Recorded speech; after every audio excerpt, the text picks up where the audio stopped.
Jai Hind everyone and welcome back to your physics classes. Till now we have completed the topics of temperature and thermometer and different types of thermometer.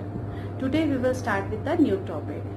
In this class we are going to start with the flow of heat. Now as you all know, the heat always flows from a hot body to a cooler body, or it gets transferred from a body at higher temperature to a body at lower temperature. For example, if you put a spoon in a glass of milk, the milk is at a higher temperature and spoon is at a lower temperature. So heat flows from the milk to the spoon and spoon gets warmed. So heat always flows from hotter body to colder body. Now this flow of heat may take place in different or various manner. So there are particularly three modes of transfer of heat, and let's see all of them. The three modes of transfer of heat are conduction, convection and radiation. Conduction and convection require medium, whereas radiation does not require any medium. Conduction is seen mainly in solids, whereas convection is seen in liquids and gases only. Convection cannot be seen in solids as there is no free atoms which can move around, whereas radiation is always without any medium and can take place anywhere. Now, as we are clear with all the three modes of transfer of heat, in this class we are going to study about conduction in detail. Now, conduction is the process of transfer of heat which generally takes place in solids. It also takes place in liquids and gases, but then it's in very negligible amount. So we don't consider it to be as modes of transfer prominently for liquids. It is actually seen more prominently in solids. Now how does this action or this transfer takes place? For that we need to understand with an example. For example, to get it more easily understood, we can say that if there are QCT classes in your school, so in that the teacher sits at one place and all the students sit in a circular manner. Now in that case what happens, if the teacher wants to ask a question to the student who is sitting just opposite to her in that circle, what she does, she asks the question and then she gives the mic to the student sitting next to her, and then that student passes it to the next one and then to next one, and in similar manner it reaches to the student who is sitting just opposite to the teacher, and then he gets the mic and can answer it. The similar thing happens in case of conduction process. Here, to understand it, in case of solids, we know that there are atoms which are packed in a particular manner. In case of a solid, there is a fixed volume, fixed space in which the atoms are actually arranged in a particular manner and they are packed tightly. They are not able to move, but they can vibrate at their own place. It is something like that you are sitting in a class and teacher is there, so you are not able to move from your seat, but you can move in your seat. At your place you can move. Similarly, the molecules or the atoms which are present in the solids, they can move at their own place, though they can't leave their place, but they can move at their own place. Now what happens when we give heat energy to that particular molecule, say one end of the solid, then what happens, that end which is getting the heat, the molecules present at that end will gain energy. Now when they are gaining energy, they start vibrating very vibrantly. They vibrate so fast that they collide with the molecules which are present just next to it. So when they are colliding with the molecules which are present just next to it, so in that process they give the energy to the second layer of molecules. But when the second layer of molecule also gets the energy, it also starts vibrating and passes the energy to the third molecule. So this way the energy is getting transferred from one end of the substance or the solid to the other end of the solid. So this is like without actual movement of the molecules, the heat is getting transferred from one place to another place. Each molecule is at its own place only, it's not leaving its place. Still the heat can be transferred by just collision of the molecules at their own place. Okay, so that's why conduction is defined as the mode of transfer of heat in which there is no actual movement of the molecule, but the heat flows from hot end to colder end. Whenever one end of the metal is heated, the molecules present at that end starts vibrating and they collide with the neighboring molecules, then thus transferring the heat energy to that molecule. In this process, the molecules transfer the heat energy from hot end to cold end. So the conduction is defined as the mode of transfer of heat from hot object to a cooler object without actual movement of the molecules.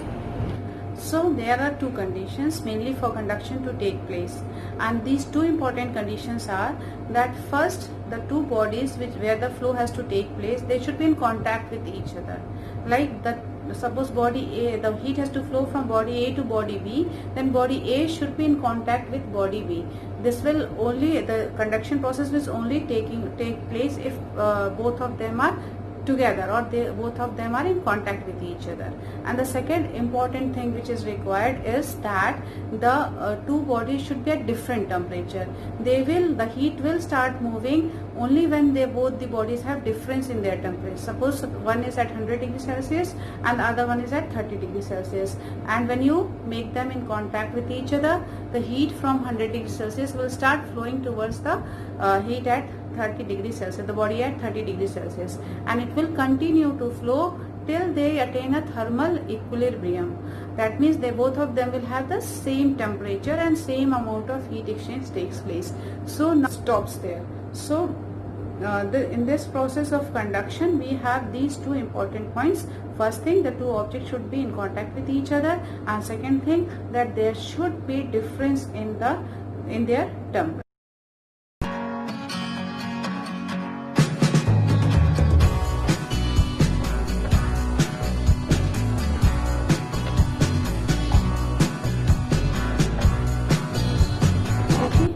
Understand this conduction process more nicely with help of an activity, and this activity is also your practicals in your syllabus. So this has to be like noted down in your copies also, and just watch it carefully because it may be asked in your examination also. So this is a process in which we will be studying how the heat is flowing from hot end of the solid to the cooler end of the solid. So students, this is the conduction activity which I am going to show you. It will clear the concept of conduction. Here I have taken, this is a metallic strip, and I have, if you can see, I have pasted this. I have fixed these 4 nails, paper pins, with help of wax. Okay, and I have taken a candle. I light the candle first.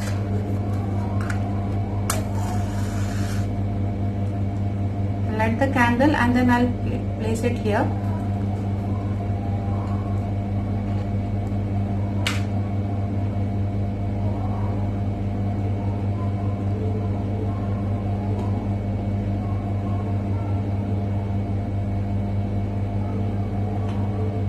I fix the candle over here.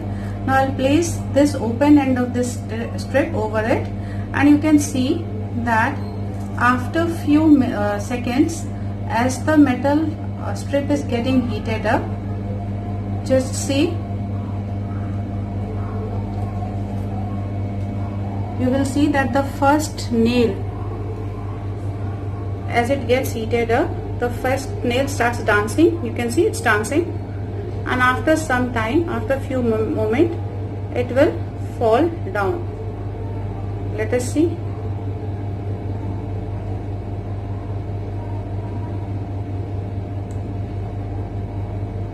And it goes down. Okay, so this shows that the wax with the help of which it was fixed, that wax has melted down, and that's why the pin has fallen down. Okay, so that means the heat has traveled from the tip of this strip to the place where that pin was placed, and as soon as it reached that place, that wax got melted up and pin fell down. Similarly, if we take it for a longer period of time, we will see the second and the third pin will also fall eventually.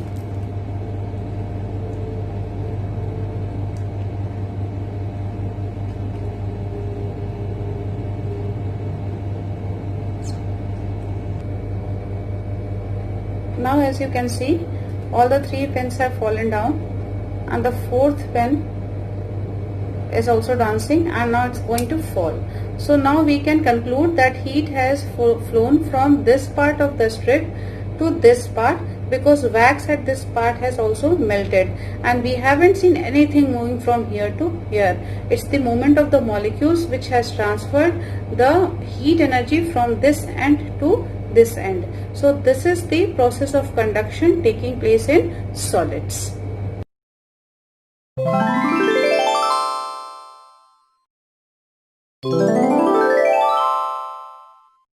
Conductor of heat are the materials which can transfer the heat through them very easily. Some examples of conductors are metals like silver, copper, gold, iron, steel, etc., whereas diamond and graphite are also very good conductor of heat. Insulators are the materials which do not transfer heat through them, and a common example for insulators are wood, plastic, glass, rubber, wool, etc. You all are now clear with the conduction process and conductors and insulators. These are easy topics, but very conceptual topics, so please go through the book and read thoroughly. If you want, you can again refer this video, and if you have any doubt, you can always ask me. Thank you. Stay at home, stay safe.